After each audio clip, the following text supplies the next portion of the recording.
All right. Well, I'd like to welcome everybody to the 7th session of our Q&A with Top Shot Chris. My name is Marc Malonzo. I work with Chris on the Google Apps support team. Chris, thanks for being here again. Yeah, thank you. As always, good to see you and everyone else. So, just to begin with, at the beginning of this show, you were coming back from the elimination challenge, and the show kind of just glossed over it. But how was the overall reaction to the house of you showing up instead of Tim?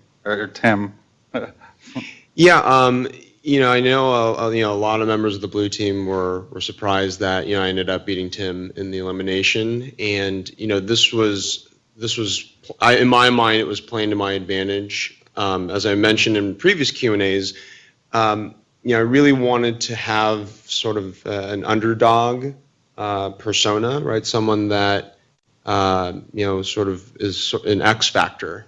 And so the fact that the blue team was surprised, that I came back to the house was a good thing in my mind. Yeah. All right, right on. So going into the team practice, for the trick shot, this was the trick shot episode. Mm-hmm. The two guns were the M1911 and I'm going to start the Volquartsen. Thank you, Volquartsen 22. Have you shot either of those? So I've definitely shot a 1911 before, sort of a standard 45 caliber pistol. The Volquartsen, however, it's a high-end Ruger 1022. A Ruger 1022 is a really cheap and affordable, great rifle. Great for plinking, in target practice. So I had never shot a Volquartsen before, and the Volquartsen was just such a great gun to shoot. Really crisp trigger pull. It had a Trijicon scope on it, which was, I had never used a Trijicon scope either. Actually, I take that back. I own an ACOG, but this Trijicon scope was had a variable magnification and just dead on accurate. And hopefully someday I will own one, but we'll see about that. So for the pistol practices, you either had to control the direction of the bowling pin or shoot a can out of the air. Which one did you feel was harder? So definitely shooting the paint cans out of the air. It was just such an incredibly challenging part of practice. If they had aired my part of the practice, I actually went like 0 for like 8 or 10 can really? throws. Yeah, so Robert Vogel, who was the expert, he was throwing the cans up, and man, I could not track and hit those cans, and so they on air they only showed Gary's practice with the cans. And he was just killing it. Yeah. The rest of us, I was just goose eggs for my entire run on the cans. I think maybe, Gabby, Chee, and Kyle, they might have gotten a few hits here and there. But it was so clear after practice that Gary was going to be our can guy. Well, is it just a big difference between tracking with a handgun and a shotgun? Because for the skeet shooting, I don't believe you missed. It's similar in some ways, but also very different in others. I mean, when you're tracking a moving target with a shotgun, especially with birdshot, you've got a pattern, right? The pattern's going to open up. But with a pistol, I mean, you've just got a 0.45 inch diameter bullet, trying to hit the target, and also with a longer barrel on a shotgun, it's easier to aim, where on a pistol the sight radius is much shorter, so that makes it much more difficult to track and acquire a moving target. All right. So I guess one of the things that came out in the blue team's practice and was the whole issues with Williams' cockiness. Before watching the show, did you have any idea that any of that was going on? So yeah, this is a really good question, because in real time, we had no idea that William had this cocky, arrogant side to him. And what was happening in the house was the blue team would have their discussions, and they would come out of their, of a room, and Greg and Dylan and Augie and Terry, they would be frustrated. but they weren't talking because, remember, right, this is a competition and you don't want to give away, your team's weaknesses. So the blue team wasn't saying much about, what transpires, right, during their own team conversations. But William would come to the red team and give us his perspective, and it was, I don't want to, it was a little bit of a sob story, and we all fell for it, like line, hook, sinker. I mean, he was just saying things like, I'm really frustrated with my team because they're not stepping up, and they didn't want to shoot the rifle, and we know William is a really, really good shot. He's an FBI instructor in his day job, and he trains every single FBI special agent that goes through Quantico in Virginia. And so, yeah, I mean, he just definitely got the red team on his side. We were definitely, feeling both sorry for him, and then also, right, you got to remember, right, I mean, Greg Littlejohn's, on the blue team, and Dylan and Taryn, I mean, they're all these very strong personalities, and we obviously knew that the blue team has a propensity to kind of implode, and we had thought at the time that William was not contributing to their problem. So red team, we were rooting for William in real time. So you were pretty shocked to see all that when you actually watched the episode? Yeah, I mean, we had sort of heard some low-level grumblings from the blue team about something about William, this and that, but right, unless we actually see it, I mean, and to a certain extent, like, we don't always know, like, who to believe or what to believe when the blue team's trying to, maybe they're just feeding us misinformation to, you're right, who knows? So it was definitely eye-opening for me to see what actually transpired in the blue team's post, like, practice debriefing. Okay, so we go to the team challenge. The shots looked very similar to what you were practicing, but they looked extremely difficult as well. Like, what were your initial reactions to the 5 different shots? Yeah, so walking up, to the challenge, it was refreshing on one hand to see that the trick shots were similar to what they were in practice. At the same time, it was a little frightening, like Terry was saying, where, I mean, some of these shots were just really difficult. I mean, I remember in particular looking at the Coke bottle shot, and then the gumballs on tees, and then the cans. Like, those 3 shots, in my mind, were definitely the hardest of that entire set. I think, they went sequentially from easiest to hardest. Yeah.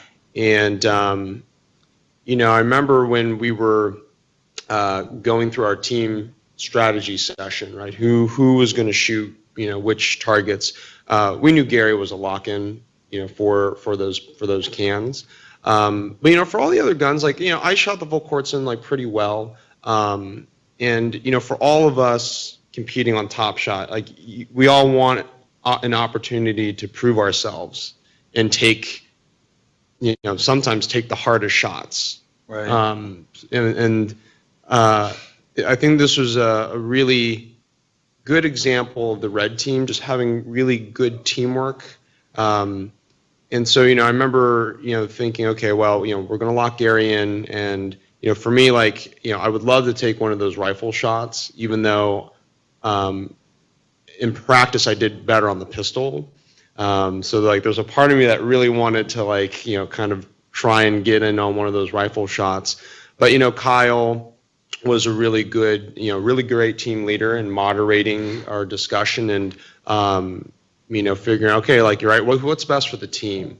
And even though, I wanted to take a harder shot, like, ultimately, it was best for the team for me to, do that first station because, I shot it well in practice, and, Chee and Gabby had just done, amazingly well on the rifle. So, it just made sense for, for me to, put the team first and, put some points on the board.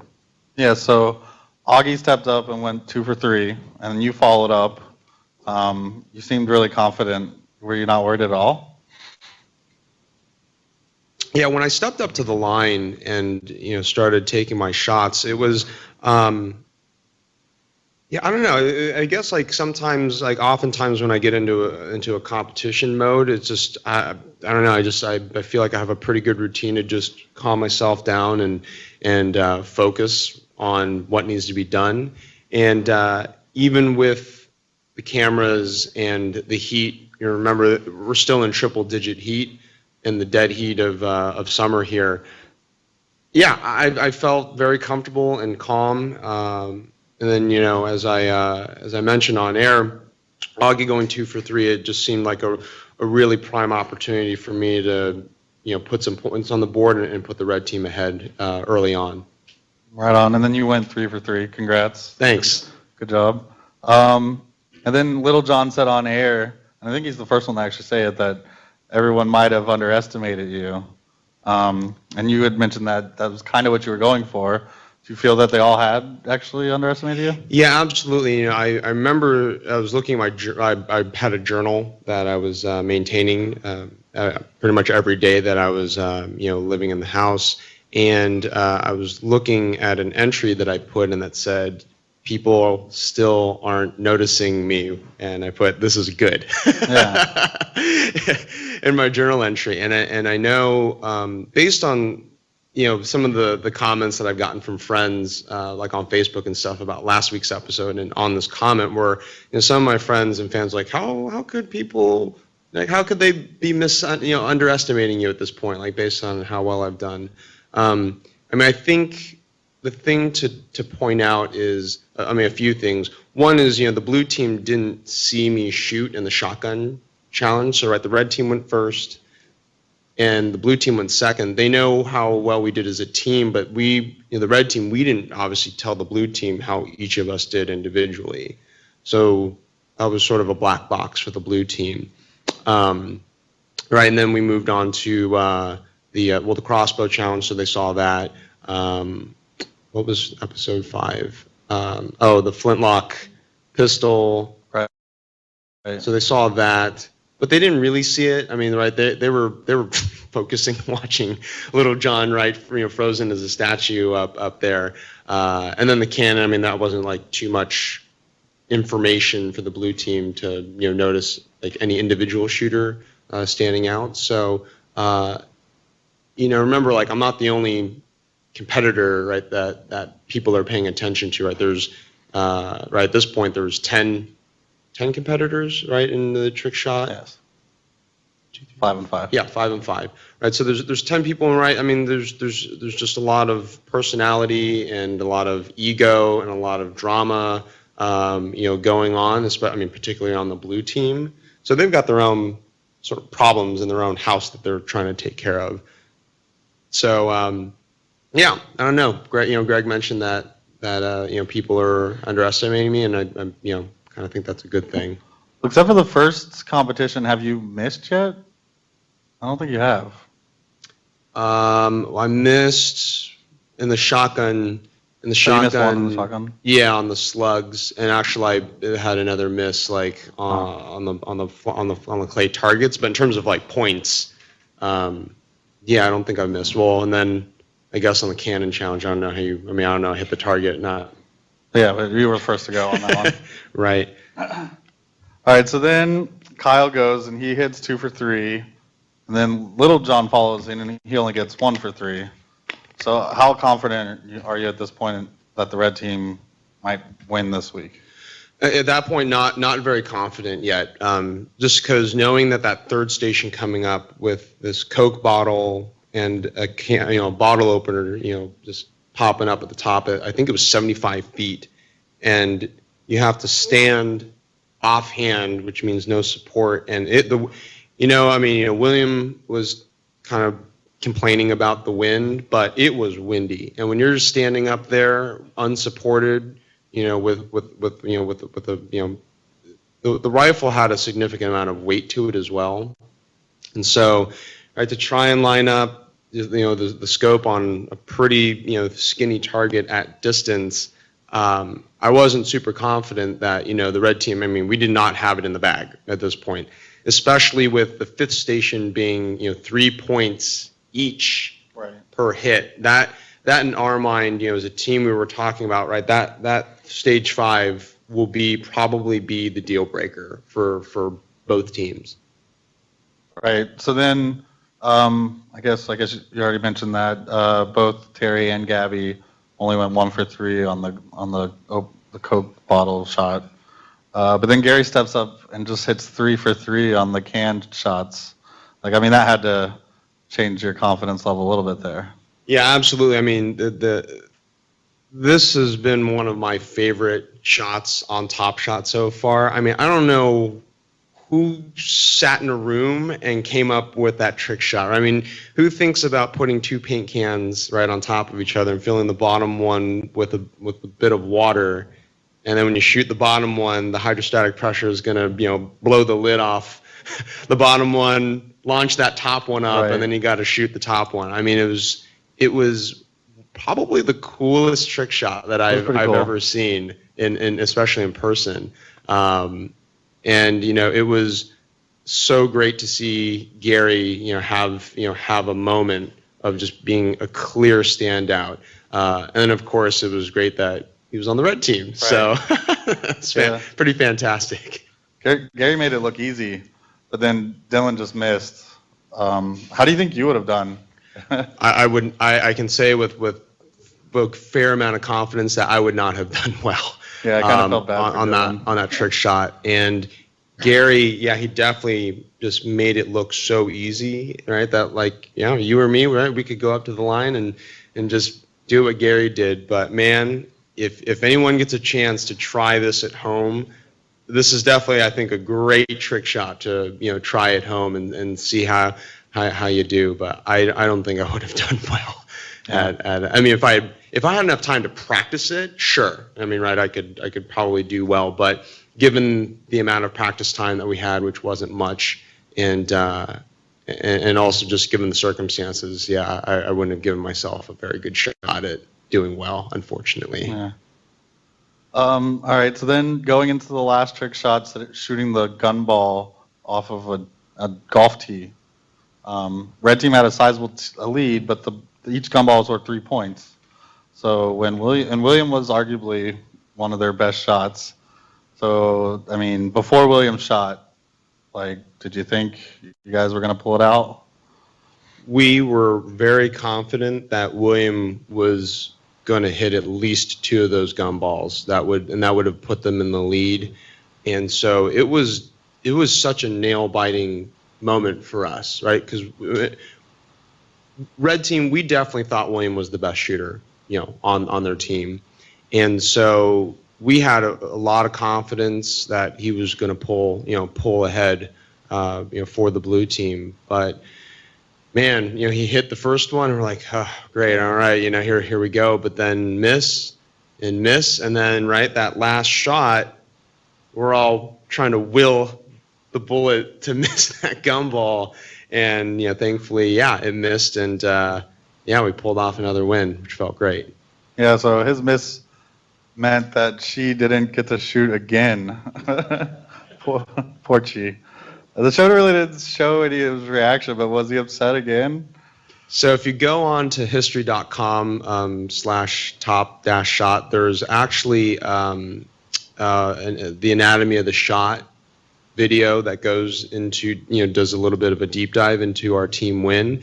It's a fun 4-minute video if you have any, if you have some, I'll email it out to the internal group, and externally too. But yeah, Chee, there's a bit of Chee talking at the end about how he didn't get to shoot again. Yes, very disappointed, and he cheered us on. Yeah. What he was saying. And yeah, it's we were really feeling sorry for Chee, because you don't go through the whole audition process of trying to get on the Top Shot and then get sat out by the opposing team, or your team does so well that your team doesn't give you an opportunity to shoot like that. It's great to win, right, as a team, but if Chee makes it to the individual, green shirt stage, you want to have enough kind of practice, right, and experience competing, because if you want to make it all the way, right, you're going to have to perform as an individual. So I remember, Chee was like very concerned for himself, right? He's just not getting enough experience actually competing. So we'll see what happens tonight in the Mad Minute with all the British weapons, which is going to be a great episode. So after 2 losses in a row, how big was this win for the red team? Really, really just, I think, key for helping pull us, back into, winning mindset. And I also think it reaffirmed the red team's perspective that we are a better team. We have stronger shooters. We have the right mindset, a winning mindset, and that at this point we felt really confident that we were going to continue winning all the way until green shirts, but we'll see what happens tonight. Yeah. All right, so then the blue team has to go to elimination challenge. Did you expect them to send William and Dylan? No. So we were shocked when they put William on the chopping block along with Dylan. And, we had thought for sure that Little John, absolutely, we thought that this is just a no-brainer, that Little John is going to go to elimination. And, we thought Dylan would go. We thought it would be Little John and Dylan. But that's from a performance perspective, right? I mean, Dylan went 0 for 3. The red team, we were thinking about points, right? So William had gotten 3 points for his team. Dylan 0, Terry 1 point, but on a really difficult shot, and then Little John 1 and Augie 2. So Augie was sort of from the red team's perspective, was safe. So yeah, we were shocked when Little John wasn't put up for elimination. Obviously, remember we didn't know this other side of William was causing problems on the blue team. So the elimination challenge featured the Sig P229 and the Browning Buckmark. Have you shot either of those? I had not shot either of those guns. I own a Sig P226, which is the full-size version of the 229. Great gun, and I wish I had an opportunity to to shoot both. But yeah, fun guns, at least from what it looked like on air. So after seeing the elimination challenge, how do you think you would have done if you had to have been in it? I think probably pretty well. 22 pistols. My dad. That was I started shooting on with a 22 pistol. Granted, it was a revolver, so a little bit of a different platform. But I don't know. I feel like shooting a 22 is shooting a 22, and I think I would have done pretty well. I think the challenge for me would have been trying not to go too fast, right? Because that elimination challenge was a speed challenge, but of course it's also an accuracy challenge. I mean, you can't just go fast. If you miss everything, it doesn't really matter. So, with the pistol, I think I would, with the pistols, I think I would have done well, but, I would have had to really just work on restraining myself and just taking my time and focusing and making the shots. That actually kind of seemed a little bit what Dylan's problem was. He seemed a little rushed. Yeah, exactly. So then, I guess, William just cleaned house with Dylan in the challenge. Was that kind of what everyone expected? Yeah, red team, after we heard that, William and Dylan were going, I think it was pretty unanimous on the red team. We were expecting William to come back, and hate to say it, but that's the way it was. All right, that's all I have. Okay. I guess we'll open it up. Anyone here have any questions?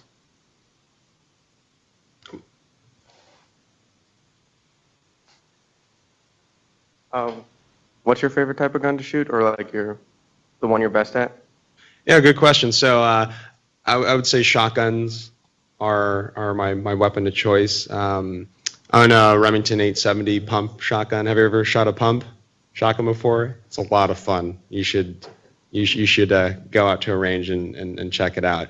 For me, shotguns are fun because they're so versatile. You have got slugs and buckshot and birdshot, and a lot of applications too. It could be everything from like, skeet and trap shooting to sporting clays to home defense, or just, having fun, target shooting. Too bad you can't shoot it in your backyard in Palo Alto, but, maybe back when you lived in Virginia, that might have been something you could have done. Any questions from VC? Nope. All right, I guess we'll go to online. First question is from Matt here in Mountain View. I guess he kind of asked the same thing, but since the show, how often do you go out, practice shooting, and what's your weapon of choice? I already answered the second part, but when I got back, from the show in September, just a reminder that the show's already, the competition's over. It was from August to mid-September of last year. I didn't shoot for probably 4 or 5 months, something like that. I mean, I had shot for almost like 4 or 5 months in the early part of the year, training and preparing for Top Shot, and so spent a lot of weekends at the range, and so, for almost 6 months, right, of my life, like I'd been doing a lot of shooting, and it was also expensive. Right. So when I got back, I took a lot of time off. I felt like I needed to plug back into work. Also, I mean, being away from work for a month and a half, sort of needed to kind of get my head back, get my career, kind of plug back in and stuff. But over the past maybe 3 months, I've been shooting maybe every other weekend, every 2 to 3 weeks, actually. I'll be going this weekend, going next weekend, actually. Also, some Googlers wanted some lessons, so I'm actually getting paid nice. to do some lessons, so that's a lot of fun. Another fun fact here is that, for anyone that's familiar with IDPA, it's a particular type of action shooting. They have the IDPA California State Championships coming up in June, and so Chee and Gary and I, we're all going to be meeting up for this shoot. I'm not very good at IDPA, so I need to go practice, or else nice. I'm just gonna get my butt kicked. But Chee's got a bunch of videos up online for his practice sessions, and he's really good. And then Gary, he's been doing IDPA for many years, and I just started a year ago and haven't competed in too many matches. But I'm looking forward to competing in June. It'll be great to be with Chee and Gary again. So we'll see how I do. Hopefully Chee can actually shoot in that competition. Right, exactly. All right, so Aaron in North Carolina asks, how long was the delay between initial and follow-up shots for Gary's paint can trick? It only looked like less than 1 second. How consistent was it? Was it just the force of the first can's top coming off that lifted the second can? I can't wait to try that trick. Yeah, so once he was hitting that lower can, that top can, right, it popped up, and I mean, it varied how long that can was in the air. It just depended on, right, where the bullet hit in the can and where the water line was. I mean, they told us the water line was, I forget exactly where it was, but it was at the same level every single time that they set up the shot. But yeah, so sometimes like that top can would pop up a good maybe 3, 4, 5 feet maybe even up in the air. So there's a good amount of hang time. But then I think on his third shot, wow, it didn't pop up very high at all. Maybe it got a foot of air time, or a foot high. And so there's maybe, gosh, maybe less than a second on that lower one. But on the higher ones that popped up, maybe a second or two, which obviously helped out. I guess, and Jason in Mountain View just kind of asked something. We already touched on Chee hardly gets to shoot. Did he complain a lot about it in the house? He didn't complain a lot about it in the house, which was, Chee's a very humble guy, and also, he's the type of person that stays to himself, and but once you get to know him, there's like any friendship, right? He starts to come kind of show different sides of himself, and will like open up about things that are concerning him. But he wasn't complaining out in public, right, in the house, saying like, oh my gosh, like I need to shoot more. Right. Next team challenge, red team, you guys need to like put me up, very, at the first sort of position or whatever. So there was none of that, which I think was good, and he was definitely team first type of player, which is great. And so Neil, also here in Mountain View, says, what do you think was the most difficult trick shot in the challenge, given the actual shot and the conditions? I would say either station 4 or 5. I mean, those paint cans were just incredibly hard. The wind was not a factor as much with those paint cans, since, they were heavy enough that they weren't getting blown around.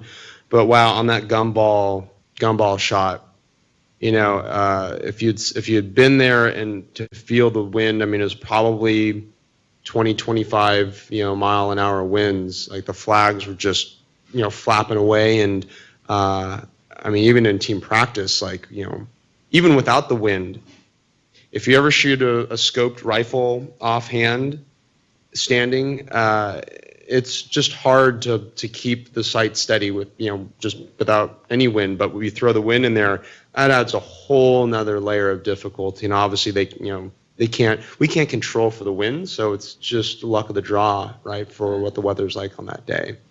Actually, our next question from Patsy in Building 1300 is about the wind. You just touched on it, but how do you compensate for the wind when you're shooting? Really good question. It's kind of one of those things, at least for me, if I mean, it's sort of all a sensory gut feeling type thing, where if I feel like there's a gust of wind that's coming and that it's going to be sustained, then you can sort of adjust and sort of just put your mindset into a mode where you're assuming that the wind's just going to stay at that speed. But then you have to adjust very quickly, right? And if you're gonna take the shot, you just gotta take the shot while those conditions exist. But if I feel like, I guess what I'm getting at is, I guess I would try and wait until there was a consistent environment, whether it's the wind, there's no wind, or there's some sort of consistent wind. And that's just, right? And then if, taking into account, do I have the rifle scope lined up? And I mean, if you're looking inside of a scope, like, right, you're going to see the reticle dancing around a little bit. And honestly, it's not like you can just stand there and, I mean, you'd have to, have really finely trained, muscles to just literally hold the rifle there and keep the crosshairs dead nuts on a target.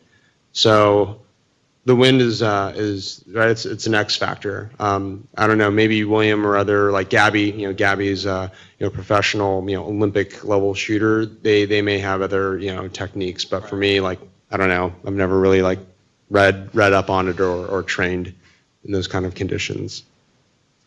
So David asks, now that you're a minor celebrity, how has that affected your life? Do you get freebies?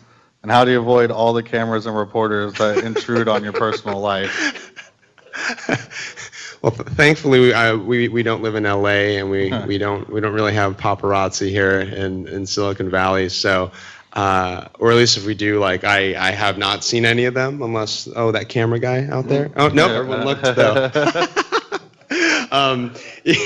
Yeah, thankfully, I've retained my anonymity for the most part, and I'm enjoying my F+ celebrity status. The only places that I've been noticed are at the range, and it's only been out of 5 times that I've been in the at the range since the season started airing. Maybe only twice, 2 out of those 5 times has someone been like, "Are you Chris from Top Shot?" Or or it's I think I know you from somewhere. Are you on TV? And it's like, yep. And then the pieces get put together. But I think one thing that's nice about the shooting community is, I think I would say a lot of people don't care about, people's accolades and, hey, you're on TV, like, good for you. It's more about just shooting and just, kind of, I think a lot of people, myself included, go to the range to kind of, as a little bit of an escape, right? I mean, I'm behind a computer all day long, like a lot of us here at Google, and for me, it's an opportunity to be outside and just, have fun shooting and, kind of not being bothered by a ton of people. So I think, shooters sort of respect people's privacy and people's space when you're at the range. So that's been my experience so far. I guess we'll see what happens as once the whole competition is over and such. So Matt from Mountain View, you already kind of touched on this, but since being on Top Shot, have you been planned on entering more competitions? Yeah, so the IDPA championship is sort of the most significant match that I'm planning to shoot in. Any others? For me, like at my home range, it's called the Richmond Rod and Gun Club. It's about 30 minutes east of San Francisco. Great club. And so they have weekly matches, local matches every Sunday. And yeah, I'll probably continue to do just sort of the local match sort of circuit and just have fun. Kind of, well, I hope it remains low pressure. I hope people don't have like high expectations of me to like knock it out of the water, because action shooting like USPSA, IDPA, and IPSC, it's just a totally different game than Top Shot. And I guess just to touch briefly on that, with all the competitive shooting sports, you've got mostly like cardboard targets with different zones on the cardboard, and it's all point values. So in Top Shot, a lot of it is hit the target, blow it up, and that's your point. But with IPSC and USPSA, it's like, well, you could get 5 points if you hit a center shot or a head shot, but then it's 1 point if you hit the outer edges type thing. And you're moving, and there's lots of reloading and a lot of manipulation. So I have plenty to learn and practice. So I hope to eventually get to a level where I'm doing very well. All right, so Neil again from Mountain View says, my wife wants to know what you bought with your $2,000 Bass Pro gift shop. I have no idea why she wants to know this. Great question. So yeah, I bought a bunch of ammo, and the ammo is expensive. I think I bought like $1,400 worth of ammo. Wow. And then I bought scope, loophole scope. So how long does $1,400 worth of ammo last? A good amount of, that's a good amount of ammo to last a long time.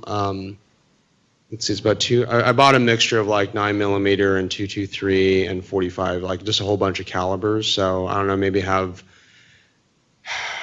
5,000, 6,000 rounds of ammo, and that'll last, at least a good, for me, maybe a year and a half or two. Just sort of depends on how often I get out to the range, how much I end up competing. All right, so Matt says, okay, come clean. You really live at the range, right? For someone who professes not to have practiced that much, you seem to be doing too well. Are you a firearm ringer or maybe a weapon savant? So I did spend a lot of time at the range before Top Shot. I was for a good 4 months, maybe even 5 months. I was at the range every single weekend, Saturday and Sunday, and then also, and pretty much all day from 10 a.m. to 4 p.m.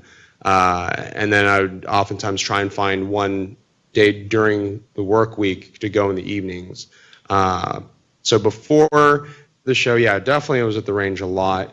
I guess, to think about where I think a lot of my marksmanship skills came from was mostly from my childhood. And I think I may have touched upon this a little bit in the previous Q&A, but I grew up in Orange County, which is just a suburban community, a lot of track housing, and in between the tracks, there's a lot of like hillsides with bushes and trees and stuff, and so my friends, like we would always love to like just screw around around the neighborhood, and everything from like potato guns to like water balloon launchers, rubber band guns, blow darts, pellet guns, BB guns, paintball guns, and we're probably shooting stuff and doing things that we weren't supposed to be doing in a track housing neighborhood, but such is the life of a 10-year-old, romping around after school. So I think having a lot of experience as a kid with all sorts of projectile weapons sort of honed sort of this like marksmanship trait and skill in me. All right, last question from Google moderator. Jason in Mountain View says, after coming back from the elimination, were you more focused on your individual performance or still focused on the overall team performance for the next challenge? So in real time, after the trick shot challenge ended, we don't know, we as the audience, we now know that tonight's episode, we're still in teams, and there's going to be this jar challenge with British weapons. But at the time, when the trick shot challenge ended, I was still very team focused, and the red team, we always have a debrief session after every elimination, after every team challenge to talk about, hey, what things went well, what things didn't go well. And then to the question, what do we need to do as a team to prepare for the next challenge? And that question, it was a little bit more of kind of an open-ended question. Sometimes it would just be, hey, we need to get our heads in the game. Or, for example, like after the flintlock challenge with the rope swing, the lesson learned there for us, so the question, what do we need to do for the next challenge? What do we need to do for next time? Our flaw was we did not talk about the rope, and so the takeaway was every single part of the next challenge we need to talk about and have a contingency plan for whatever may go wrong. So that was, we were definitely still very team focused, and I guess that answers the question. I actually had a follow-up question for that. So we didn't really touch on that. So after you came back from the elimination, did you feel that there was any team friction that like Kyle had kind of suggested, like from the week before's elimination discussion, like nomination? Yeah, good question. So to sort of jump back to the beginning of when I came back from elimination, I wasn't sure like what the red team was, how they were going to sort of welcome me back or not. I suspected that things were going to be fine. After the elimination challenge between me and Tim ended, Gabby and Chee and Kyle, they congratulated me, and we were, chatting about it afterwards. And then, we had a debriefing session that didn't make it onto air. And in that session, I apologized to all of them and letting them know that, how the whole elimination discussion went down. It was poorly executed on my behalf, and I wasn't, I didn't mean to create a wedge or turn in, I didn't want us to turn in the blue team essentially. So we had our sort of moment of penance, if you will, and we were able to move forward. Yeah, exactly. So. All right. Anybody else have any other questions here on VC? No? All right. Well, thanks for joining us, Chris. It's been a pleasure.